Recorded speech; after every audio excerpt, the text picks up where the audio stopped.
So I'm going to talk about work, specifically why people can't seem to get work done at work, which is a problem we all kind of have. But let's sort of start at the beginning. So we have companies and nonprofits and charities and all these groups that have employees or volunteers of some sort. And they expect these people who work for them to do great work. I would hope, at least good work. Let's hopefully, at least it's good work. Hopefully great work. And so what they typically do is they decide that all these people need to come together in one place to do that work. So a company or a charity or an organization of any kind, they typically, unless you're working in Africa, if you're really lucky to do that, but most people have to go to an office every day. And so these companies, they build offices. They go out and they buy a building, or they rent a building, or they lease some space, and they fill this space with stuff. They fill it with tables or desks, chairs, computer equipment, software, internet access, maybe a fridge, maybe a few other things. And they expect their employees or their volunteers to come to that location every day to do great work. It seems like it's perfectly reasonable to ask that. However, if you actually talk to people and even question yourself, and you ask yourself, where do you really want to go when you really need to get something done? You'll find out that people don't say what businesses think they would say. If you ask people the question, where do you really need to go when you need to get something done, you typically get three different kinds of answers. One is kind of a place or a location or a room. Another one is a moving object. And a third is a time. So here's some examples. When I ask people, and I've been asking people this question for about 10 years, I ask them, where do you go when you really need to get something done? I'll hear things like the porch, the deck, the kitchen. I'll hear things like an extra room in the house, the basement, the coffee shop, the library. And then you'll hear things like the train, a plane, a car, so the commute. And then you'll hear people say, well, it doesn't really matter where I am as long as it's really early in the morning or really late at night or on the weekends. You almost never hear someone say the office. But businesses are spending all this money on this place called the office, and they're making people go to it all the time, yet people don't do work in the office. What is that about? Like, why is that? Why is that happening? And what you find out is if you dig a little bit deeper, you find out that people, this is what happens. People go to work, and they're basically trading in their workday for a series of work moments. That's what happens at the office. You don't have a work day anymore. You have work moments. It's like the front door of the office is like a Cuisinart. And you walk in, and your day is shredded to bits. Because you have 15 minutes here, and 30 minutes there, and then something else happens, and you're pulled off your work, and you got to do something else, and you have 20 minutes, then it's lunch, then you have something else to do, and then you got 15 minutes, and someone pulls you aside and asks you this question, and before you know it, it's 5 p.m., right? And you look back on your day, and you realize that you didn't get anything done, right? I mean, we've all been through this. We probably went through it yesterday, or the day before that.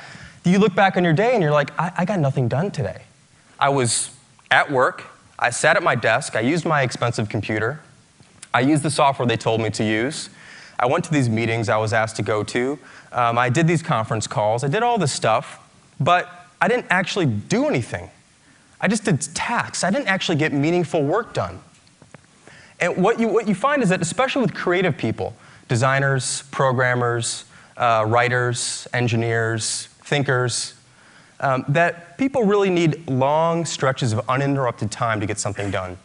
You cannot ask somebody to be creative in 15 minutes and really think about a problem.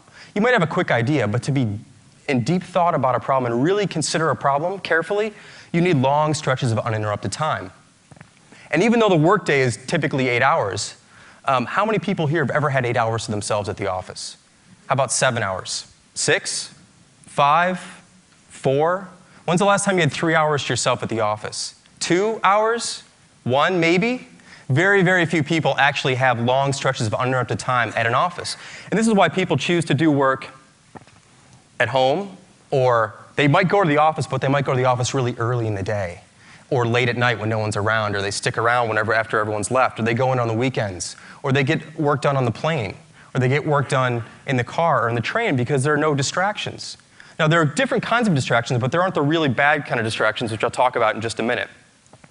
And this sort of whole phenomenon of having short bursts of time to get things done reminds me of another thing that doesn't work when you're interrupted, and that is sleep.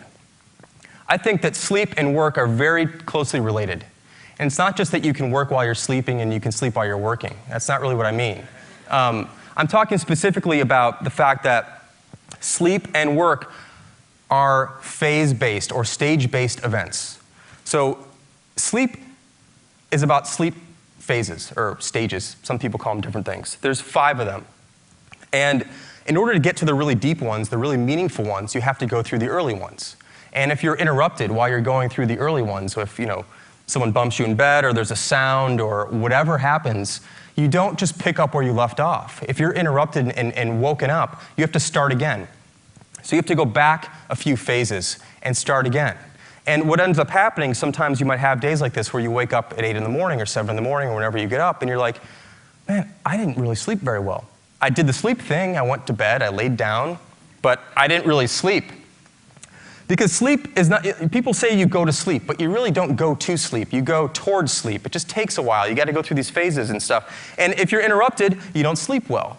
So how do we expect, does anyone here expect someone to sleep well if they're interrupted all night? I don't think anyone would say yes. Why do we expect people to work well if they're being interrupted all day at the office? How can we possibly expect people to do their job if they're going to the office to be interrupted? That doesn't really seem like it makes a lot of sense to me. So what are these interruptions that happen at the office that don't happen in other places? Because in other places you can have interruptions like you can have, the TV, or you could go for a walk, or there's a fridge downstairs, or you've got your own couch, or whatever you want to do. And if you talk to certain managers, they'll tell you that they don't want their employees to work at home because of these distractions. They'll also say that sometimes they'll also say, well, if I can't see the person, how do I know they're working? Which is ridiculous, of course, but that's one of the excuses that managers give. And I'm one of these managers. I understand, I know how this goes. We all have to improve on this sort of thing. But oftentimes they'll cite distractions. I can't let someone work at home. They'll watch TV. They'll do this other thing. It turns out that those aren't the things that are really distracting, because those are voluntary distractions. You decide when you want to be distracted by the TV. You decide when you want to turn something on. You decide when you want to go downstairs or go for a walk. At the office, most of the interruptions and distractions that really cause people not to get work done are involuntary. So let's go through a couple of those. Now, managers and bosses will often have you think that the real distractions at work are things like Facebook and Twitter and YouTube and other websites. And in fact, they'll go so far as to actually ban these sites at work. Some of you may work at places where you can't get to these certain sites. I mean, is this China? What the hell is going on here? You can't go to a website at work and that's the problem? That's why people aren't getting work done, because they're going to Facebook and they're going to Twitter? That's kind of ridiculous. It's a total decoy. And today's Facebook and Twitter and YouTube, these things are just modern day smoke breaks. No one cared about letting people take a smoke break for 15 minutes 10 years ago. So why does everyone care about someone going to Facebook here and there, or Twitter here and there, or YouTube here and there? Those aren't the real problems in the office. The real problems are what I like to call the M&Ms, the managers and the meetings. Those are the real problems in the modern office today. And this is why things don't get done at work. It's because of the M&Ms. Now, what's interesting is if you listen to all the places that people talk about doing work, like at home or in the car or on a plane or late at night or early in the morning, you don't find managers in meetings. You find a lot of other distractions, but you don't find managers in meetings. So these are the things that you don't find elsewhere, but you do find at the office. And managers are basically people whose job it is to interrupt people. That's pretty much what managers are for. They're for interrupting people. They don't really do the work, so they have to make sure everyone else is doing the work, which is an interruption. And we have a lot of managers in the world now, and there's a lot of people in the world now, and there's a lot of interruptions in the world now because of these managers. They have to check in, hey, how's it going? Show me what's up, this sort of thing. And they keep interrupting you at the wrong time. While you're trying to actually do something that they're paying you to do, they tend to interrupt you. That's kind of bad. But what's even worse is the thing that managers do most of all, which is call meetings. And meetings are just toxic, terrible, poisonous things during the day at work. We all know this to be true, and you would never see a spontaneous meeting called by employees. It doesn't work that way. It's like the manager calls the meeting, so the employees can all come together, and it's an incredibly disruptive thing to do to people, is to say, hey, look, we're going to bring 10 people together right now and have a meeting. I don't care what you're doing. Just you got to stop doing what you're doing so you can have this meeting. I mean, what are the chances that all 10 people are ready to stop? What if they're thinking about something important? What if they're doing important work? All of a sudden, you're telling them they have to stop doing that to do something else. So they go into a meeting room, they get together, and they talk about stuff that doesn't really matter, usually, because meetings aren't work. Meetings are places to go talk about things you're supposed to be doing later. But meetings also procreate. So one meeting tends to lead to another meeting and tends to lead to another meeting. There's often too many people in the meetings, and they're very, very expensive to the organization. Companies often think of a 1-hour meeting as a 1-hour meeting, but that's not true unless there's only one person in that meeting. If there are 10 people in the meeting, it's a 10-hour meeting. It's not a 1-hour meeting. It's 10 hours of productivity taken from the rest of the organization to have this one-hour meeting, which probably should have been handled by 2 or 3 people talking for a few minutes. But instead, there's a long scheduled meeting because meetings are scheduled the way software works, which is in like increments of 15 minutes or 30 minutes or an hour. You don't schedule an 8-hour meeting with Outlook. You can't. I don't even know if you can. You go 15 minutes or 30 minutes or 45 minutes or an hour. And so we tend to fill these times up when things should really go really quickly. So meetings and managers are 2 major problems in businesses today, especially in offices. These things don't exist outside of the office. So I have some suggestions to kind of remedy the situation. What can managers do, enlightened managers, hopefully, what can they do to make the office a better place for people to work? So it's not the last resort, but it's the first resort. It's that people start to say, when I really want to get stuff done, I go to the office. Because the offices are well equipped. Everything should be there for them to do their work, but they don't want to go there right now. So how do we change that?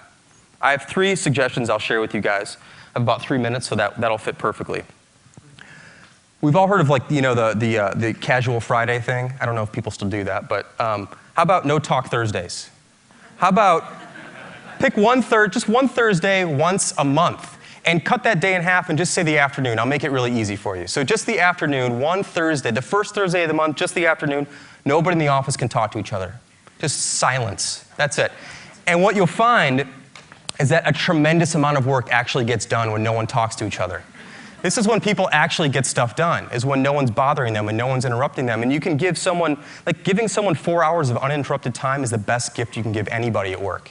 It's better than a computer. It's better than a new monitor. It's better than new software. Whatever people typically use, giving them 4 hours of quiet time at the office is going to be incredibly valuable.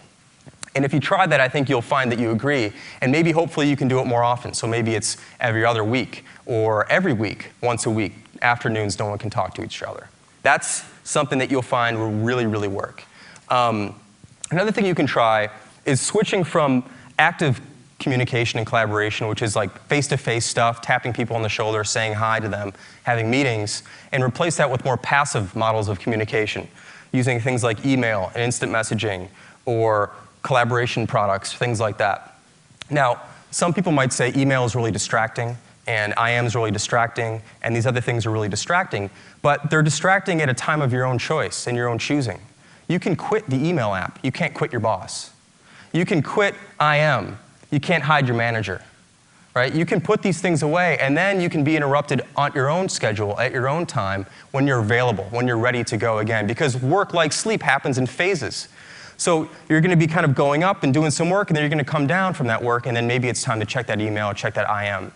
And there are very, very few things that are that urgent that need to happen and need to be answered right this second. So if you're a manager, start encouraging people to use more things like IM and email and other things that someone else can put away and they can get back to you on their own schedule. And the last suggestion I have is that if you do have a meeting coming up, if you have the power, just cancel it. Just cancel that next meeting. Today's Friday, so Monday, usually people have meetings on Monday, just don't have it. Now, I don't mean like move it. I mean just erase it from memory, it's gone, and you'll find out that everything will be just fine. Like all these discussions and decisions you thought you had to make at this one time at 9 a.m. on Monday, just forget about them and things will be just fine. People have a more open morning, they can actually think, and you'll find out that maybe all these things you thought you had to do, you don't actually have to do. So those are just 3 quick suggestions I wanted to give you guys to think about this. And I hope that some of these ideas were at least provocative enough for managers and bosses and business owners and organizers and people who are in charge of other people to think about laying off a little bit and giving people some more time to get some work done. And I think it'll all pay off in the end. So thanks for listening.